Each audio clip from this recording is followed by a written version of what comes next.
Trying to wake me up.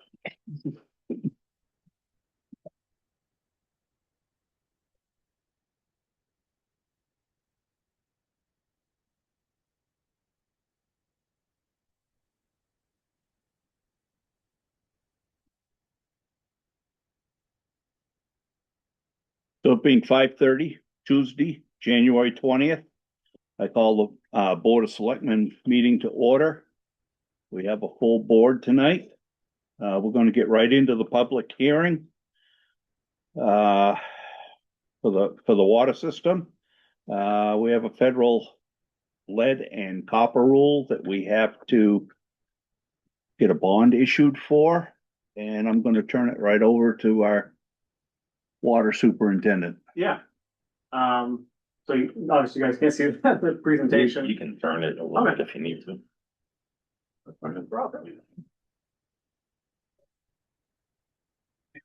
want to get everybody, I guess, so. And we get the dozen. Don't you sit over here, John.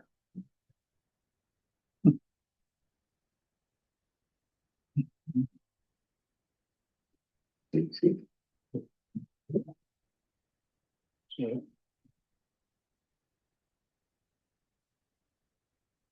Good to go, Ron? Yeah. So yeah, we are asking for $500,000 for the approval. So in this presentation, I'm going to go over what, why, how, and when. Going over a few different things in relation to why we need these funds.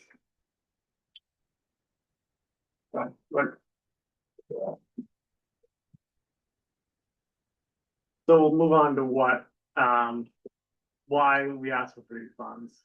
Okay, go over next slide.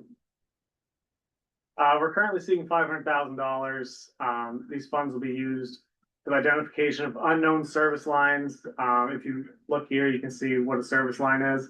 So you have your main water main, and then usually 3/4 or 1 inch running to the home. That's your service line. There's a publicly owned section that's from the curb stop into the larger water main, and that's privately owned by the homeowner. From the curb stop into the house, the survey is a 2-part survey, which includes both those pieces. Why? EPA rule, revised lead and copper rule. Why? It was changed in 2021. With this update, it requires all public water systems to inventory all service line material size and year installed. Ashland needs this warrant article to be able to follow this rule. Currently, right now, I'll get into it a little bit later. There is federal funds available with 66% principal forgiveness. So that $500,000 is spent up to, and then 66% of it will be forgiven. Right there. This is the last guaranteed year of funds. If for some reason they don't provide more funds later on, this could be our last opportunity to receive any funds, and all costs associated with the project will be 100% on the town. We're going to do a mix of potholing, mechanical excavation, and at-home surveying to be able to complete the survey and meet this requirement.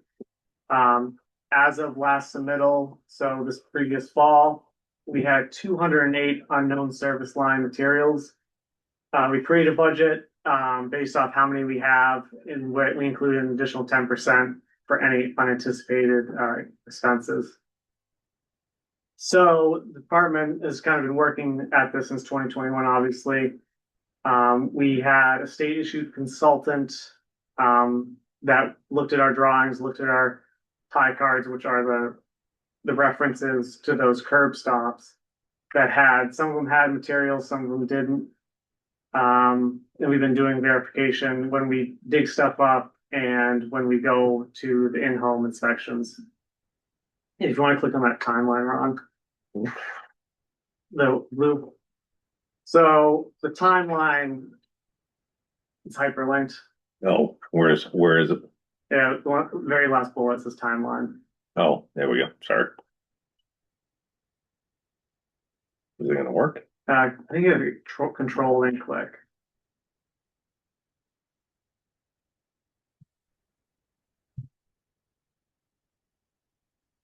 maybe, maybe not. So, Oh, here it comes. there you go. So this is the anticipated regulatory timeline for all of this. Obviously, we started in 2021, removing all the unknowns need to be identified, and anything that's lead or galvanized needs to be replaced by 2037. We need to have a plan to identify all these unknowns and have a replacement plan by 2027. And then some of the other stuff in there is sampling phase. So that's pretty much it. It's a requirement. Every system's going through the same thing. It just kind of is what it is. It's an EPA rule. So, any questions? Andy, what do you think our exposure is in this? You know, the water lines, Like chances of stuff being left very slim. Very slim because there's a lot of money put into the town in the 90s. The issue is the way the survey is done is two parts. So all the new water mains that are put in from that curb stop into the main water main, that can be cleared, but it's the homeowner side in. And if those weren't specifically written down when the engineering was done, it won't count. So you have to either go in and verify inside the home or pothole or mechanically dig it up. and the homeowner is responsible. No, that's what the funds are for. In other words, they'll get their lead water lines or their lead soldered pipes replaced. So that's typically up to the utility. That might be a conversation to have later. Like I said, we're getting 66% principal forgiveness. So my opinion is replace it if you're already there. If you're already digging it up, just replace it.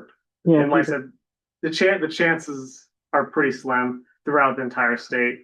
Places like New York, New Jersey, there's a lot more lead. But I've recently talked to the state compliance guy, and there's not a lot of lead in the state. so you'll be verifying the homeowner. Yeah, you have side to verify both sides, no matter what. to right into the main water entrance. Yep. So you can either do it by going inside the home, or like I said, mechanically excavate at that shutoff, which determines both sides. So if you don't have if you don't have our side of the main, you have to dig it up. Like there's no other way to do it. So have you sent informational packets or stuff to your customers? Yeah, So they know this is coming? That's part of. I'm assuming some of you guys are ratepayers, and I don't know on your specific service line if you guys had both unknowns or both verified as not lead. But anything that's considered unknown, we have to send a letter to. And anything that was verified in our drawings as galvanized or lead, which I think there were only 3, and they're both galvanized, those get sent a different letter. So.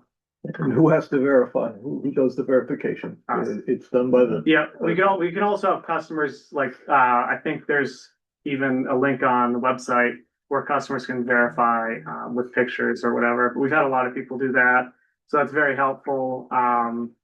And the only other issue is with this new rule, you have to verify, depending on how many service connections you have, but you need to field verify anything older than 1989 up to 25%. So even if you have records of it, you have to field verify 25% of it.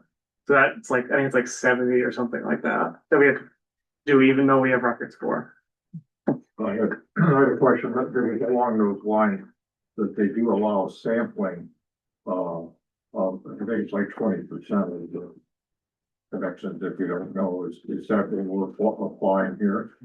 So you can use those funds. I don't have the warrant article in front of me, but the way it's written is for sampling, anything that improves this lead and copper rule. So it could be sampling, it could be a lot of towns who have a lot of service connections, they'll buy pieces of equipment. I don't think we should do that. But I know Plymouth just bought a $500,000 hydro vac.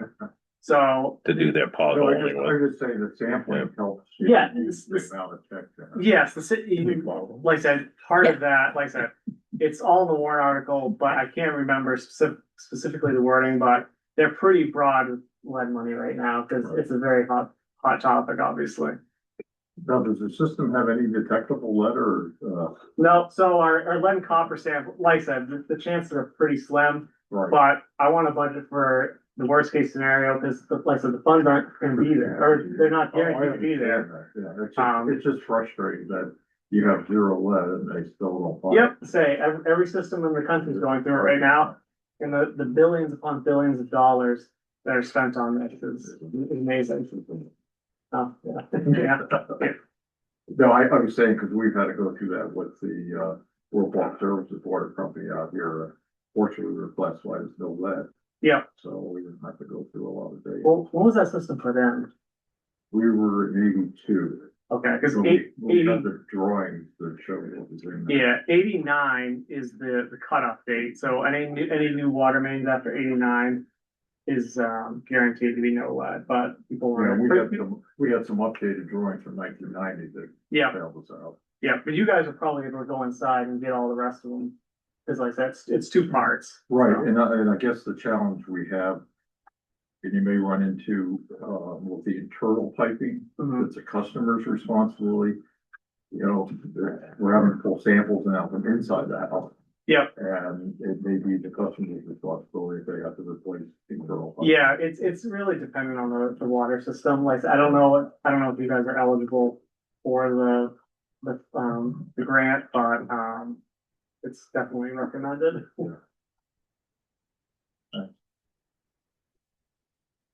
Do we have any further questions from the board? Mhm. When are we gonna see this warrant article? Maybe this year.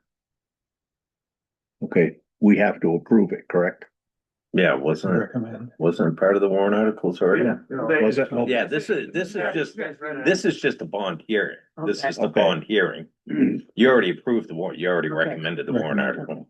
Okay, I wasn't sure. I Yeah. wanna make sure that Yeah. we're not gonna miss it. Yeah. No, this is, so we're in compliance to go for a bond later. Okay, so any further questions? I'm gonna close the public hearing. You don't need to vote or anything. We're all set. Thank you, Andrew. Next item on the agenda is warrant article recommendations, petition for warrant article for library capital reserve fund. It's a petition warrant article. We, the undersigned registered voters of the town of Ashland, New Hampshire, do hereby petition that the following article be included in the warrant for the 2026 annual meeting of the town of Ashland. Shall the town of Ashland vote to raise and appropriate the sum of $25,000 to be deposited into the Ashland Library Capital, Building Capital Reserve Fund established in 2015 for the purchase of purchasing, building, or renovating a facility, including furnishings and equipment for the Ashland Town Library. Do I have a motion on this?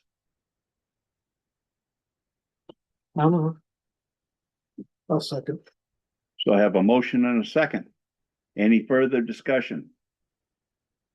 Do we have anybody here from the library? David? Yeah, do you have a question? Well, yeah, I just was wondering what is in the reserve right now? You guys don't have it. I mean, that would be a town fund. I'm not sure. I don't. The library doesn't have the capital reserve fund. The town treasury does, so. But you guys have some funds for, that you've been collecting for the, We've been collecting funds and trying to raise more money, yeah. and how much is in that fund?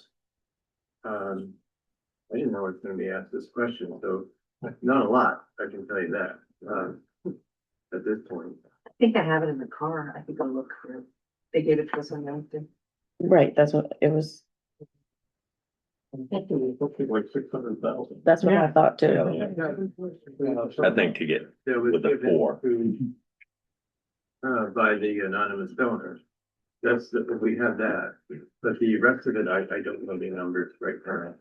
We've actually been spending money on fundraising, so, which hasn't actually produced new money yet, but. And we'll have, Or not enough to replace the money we spent on the fundraising, so Go ahead, we're Ken. working on it. We were told that was approximately 125, I believe, in the, held by the treasurers, trustees, and roughly 600 in the other fund. And, I guess the budget committee did vote on this, ours was through today. So they know that. Okay. Yeah, we know that. Any further discussion? So I have a motion and a second. All in favor, say aye. Aye. Any opposed? Nay. Nay. Motion carries. Ayes have it. 3-2. Next item on the agenda is library raffle permit. It's a basket full of movies, mugs, books based on books. They need the board's permission to have the raffle. This is for the library. I'll make a motion to approve. Also, So I have a motion and a second to approve the raffle permit. Any further discussion? All in favor, say aye. Aye. Any opposed? Motion carries. The second, the page is the signature page. Okay.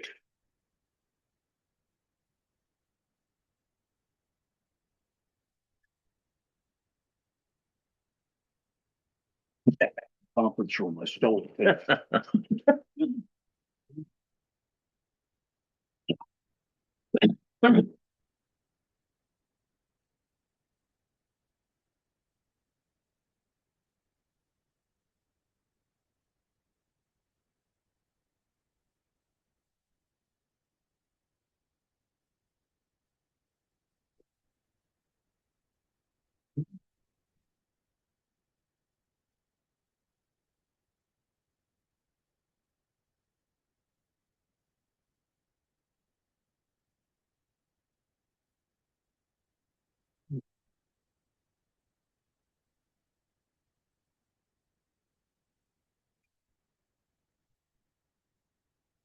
Let Marissa know so she can update Nathan on that. Yep. Thank you. Do we have any old business? We have one selectment item that I know of. Legend. I just want to give an update on the Ashland waterfront redevelopment project that the Economic Development Committee is working on. We had a public information session on Saturday at the Booster Club.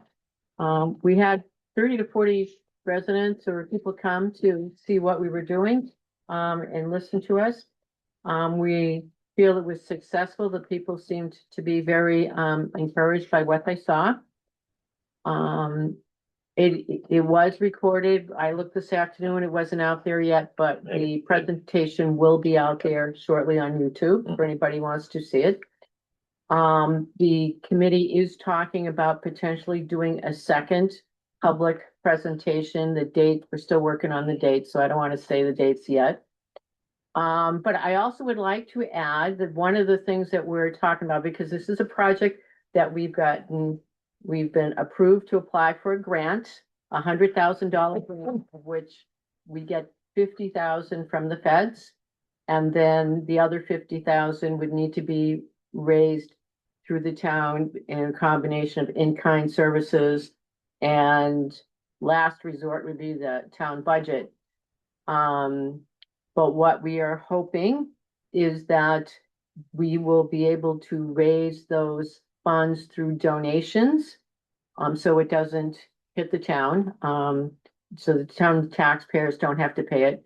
This is for anybody wants to know, it's warrant article 22, that we need a yes on if we are going to be able to pursue and continue on this project with this grant. But with the donations, we have started accepting pledge forms from people who want to donate money. We can't take money yet until we get a successful warrant article, but we can collect pledge commitments. And right now we have $1,900 in pledges from the community. And we have some lines on a few more that I don't want to talk about yet. But we are hoping to be able to get, if not all, most of the money required through donations. I would just add to that, you would, this is an economic development project. Everyone's been speaking primarily about making it a nice beach. I think that's a goal in itself, but the money was contingent on being a catalyst for economic development to stimulate commerce in the town, if you would put the town on the map as a destination, so that it's not just a pretty beach. It's a better town. An increase in economic activity that I think the entire town will benefit from eventually. Yes. So if you have any questions, feel free to reach out. There will be another informational session, so we'll be getting that all posted, and the last one that we had will be posted on YouTube. So people It'll be tomorrow, hopefully. So people will be able to watch and see the questions, and there was quite a bit of information that went out with that. Thank you. Any other selectmen items? Mr. Chairman, did I miss something? Warrant Article 5? My memory says we tabled that. Yeah, well, that's not a money article. I checked with Marissa, because it's not a money article. The selectmen don't have to recommend I see. Okay. or not recommend, so. Okay, well, I'd like to make a comment on that article. What is Article 5? This is the excavation. Excavation. Okay. Limits article. Yeah. I think the article as presented, is not adequately thought out. I guess I'll say it in that way. One, the limits tend to be, we had limits for excavation, I was 10,000 square yards. 1,000, I'm sorry. Yeah, and this cubic reduces yards, it to cubic yards. 300. Yeah. My primary concern with this is it doesn't differentiate between commercial and residential excavations. A 300 square yard excavation might be okay for a small 1,500 square foot house, but it doesn't cover a 2,500 square foot house. I think that, this would be a better article if we were dealing with, separating commercial and residential use. I don't believe we need a whole lot more permits, particularly on the residential side. We're pretty permitted up in terms of requirements. I think also that this was targeted at a specific entity, which I think the planning board was trying to deal with. And I don't think that's a particularly good way to draft a regulation. It should be arm's length, and it should, apply in general, and it should be well thought out as a town rule. Okay? This I think exceeds that status of a town rule, because I think it's overly restrictive because of a specific instance. And so it would be my recommendation that this article not be adopted, even though we don't have to do this. Thank you. Anything further? We have no non-public tonight. I'll accept a motion to adjourn. I'll move. Second. I have a motion and a second. All in favor, say aye. Aye. Aye.